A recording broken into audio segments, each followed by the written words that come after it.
একটা কথা বলি যে একটা জিনিস দেখে কিন্তু অবাক হলাম, আপনারা বাংলা থেকে তৃণমূলকে তাড়াবেন, নানা অভিযোগ তুলছেন, কেন্দ্রীয় নেতারা আসতে শুরু করেছেন, প্রার্থী তালিকা এখনো 4টে জায়গায় দিতে পারেননি, তার মধ্যে একটা হলো অভিষেক বন্দ্যোপাধ্যায়।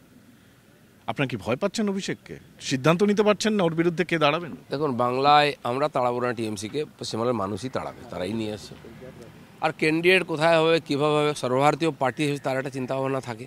আমরা তো গুজরাটের লোক নিয়ে দাঁড় করাতে পারবো না এখানে, কারণ গুজরাটে প্রচুর প্রার্থী আছে আমাদের যারা জিততে পারেন, এখানেও জিতবেন তারা। আমরা বিহার থেকে প্রার্থী আনবো না তো, এখানকার লোককে নেতা করবো, তারাই মানুষের সেবা করবে।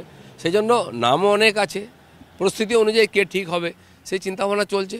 ডায়মন্ড হারবার ভোট শেষ পেজে আছে, আমার তো 4 দিন আগে ঘোষণা হলো, আমার তো আগে ভোট আছে। তো সর্বভারতীয় পার্টি খালি ডায়মন্ড হারবার চিন্তা করে না, 500টা সিটে হয়তো আমরা প্রার্থী দেবো, তো সর্বভারতীয় সমস্ত রাজ্যের আলোচনা হবে, তারপরে লিস্ট বেরোবে, সময় লাগছে। কিন্তু এটা বাংলায় যে মানুষটি বিজেপির কর্মী লড়াই করছে সে কি দেখছে? দেখছে যে অভিষেক বন্দ্যোপাধ্যায়ের বিরুদ্ধে দল প্রার্থী দিতে পারছে না, অভিষেক বন্দ্যোপাধ্যায় দলের দ্বিতীয় মুখ শাসক দলের। এই গল্প সমস্ত ইলেকশনেই আসে, গত বিধানসভা গত লোকসভা তো এসেছিল, কিন্তু রেজাল্ট সবাই জানে।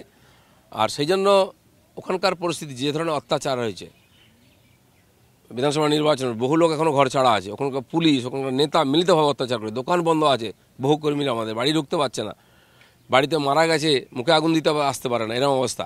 তো সেই ডায়মন্ড হারবারে ভেবেচিন্তা আমাদের দেওয়া হচ্ছে, যাতে সে বুক চেতিয়ে সামনে লড়বে, সেই কর্মী খোঁজা হচ্ছে। সেই কর্মী খোঁজা হচ্ছে। আচ্ছা, আপনি এক্ষুনি বললেন গুজরাট থেকে প্রার্থী আনতে হয় না আমাদের, এটা কি কীর্তি আজাদকে একটু খোঁচা দিলেন? না, আজকে যে টিএমসি বাঙালি বাঙালি বলে বুক ফাটিয়ে দিত, আমরা আর একটা তৃতীয় না চতুর্থ পক্ষ আছে বাংলা পক্ষ, তারা তাদের জন্য খুব খাটায়, দেখি দোকানদারদের হিন্দিভাষী ধমকিও দেয় গিয়ে, এত বড় বিপ্লবী। তো কেন বাংলায় প্রার্থী পাচ্ছেন না আপনারা? 42টা প্রার্থী পাচ্ছেন না, বিহার থেকে ঝাড়খণ্ড থেকে কোথা থেকে নিয়ে আসতে হচ্ছে, এর চেয়ে দুর্ভাগ্য কী হবে? আর কি বলছেন, পাশে বসিয়ে রেখে তাকে কি বেইজ্জত করছেন কীর্তি আজাদকে? বাংলা পড়তে জানে, বাংলা গান বোঝে, বাংলা ভাষা জানে, পেছনের সাইনবোর্ড পড়তে পারবে, কাকে বলছেন আপনি? দিলীপ ঘোষ বিজেপির বড় প্লেয়ার, তার এগেনস্টে তৃণমূল কংগ্রেস একজন প্রকৃত প্লেয়ারকে দাঁড় করিয়েছেন, ছক্কা মারবেন তিনি, এই কথা ভেবেছে তৃণমূল। যে লোকটা ক্রিকেট থেকে রিটায়ার্ড হয়ে গেছে, রাজনীতি থেকে রিটায়ার্ড হয়ে গেছে, সেই লোকটা দিলীপ ঘোষের সঙ্গে লড়বে?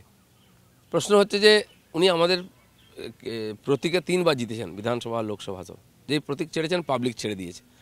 গতবার ধানবাদে কংগ্রেসের দাঁড়িয়েছিলেন, কত ভোট পেয়েছিলেন জিজ্ঞেস করুন ওনাকে। এই ধরনের রিজেক্টেড মাল বাংলা স্বীকার করবে না।